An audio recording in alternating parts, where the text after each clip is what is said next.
Hindi ba magkakaroon ng B or violation pag ina-upload mo ang video sa FB at ina-upload mo din sa YT?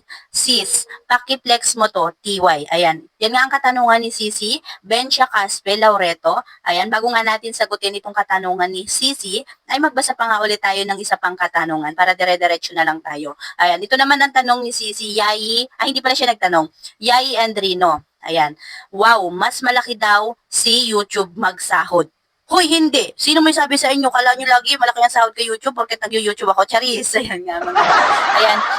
Uy, may motor pa. Ayan nga guys, joke lang. Ayan, sagutin nga natin itong mga comment nila. Ayan, doon sa tanong naman ni Sisi, kung hindi nga ba magkaka-violation pag in-upload natin dito sa Facebook at in-upload din natin sa YouTube.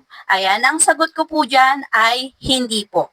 Yes, mga mi, hindi po tayo magkakaroon ng violation pag nag-upload tayo dito sa Facebook at nag-upload din tayo sa YouTube ng iisang video. Kasi, guys, ayan, based ito sa experience ko since 2023, ayan, nag-start ako dito sa Facebook, is same video lang din yung ina-upload ko sa YouTube. Pero, gumagawa rin ako ng ibang video na ini-upload ko sa YouTube. Ayan, mga mi. Ayan, kung kilala nyo si Sir Christian, ayan, yung malaking vlogger na din, yung malaking vlogger na ganun din ang ginagawa nila. Same lang din yung ina-upload nila. At hindi po talaga nagkakaroon ng violation. Same lang din po ang ina-upload. Ayan. And then dito naman sa comment ni Sisi na wow, mas malaki daw si YouTube magsahod. Ayon, hindi po. Ayan, para sa experience ko, nakapersahod na din naman tayo, is hindi po.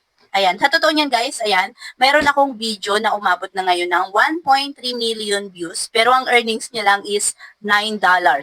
Sa short video yun guys. Ayan, sa longer video is hindi ko pa siya na-experience kasi yung longer video ko is yan, nung hirap magpataas ng views guys. Sa totoo lang, nung na-monetize ako kay YouTube, mas nahirapan ako sa views, lalo na sa longer video. Ayan, nung dati, nakaabot pa ako ng 13,000 sa YouTube sa longer video, pero wala naman siyang earnings kasi di pa tayo monetize. Pero based sa experience ko guys, yung 20 views, 30 views, may 0.01 na siya.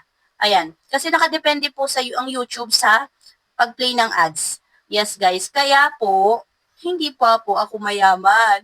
At hindi rin po malaki ang sahod kay YouTube. Ayan, lalo na sa short video guys. Ayan, yung 1.3 million views ko is 0.09 lang ang earnings. Pero, maliit man yan o malaki ba, dapat thankful pa rin tayo na meron tayong kinikita kasi hindi naman natin yan basta-basta mapupulot lang kung saan-saan. Tsaka, yung video mo dito na ini-upload at in-upload mo din doon, o di ba same lang na kung parehas tumaas yung views, is kikita kahit malaki yan is lalaki din naman yan guys. Ayan. At doon nga kay Sisi,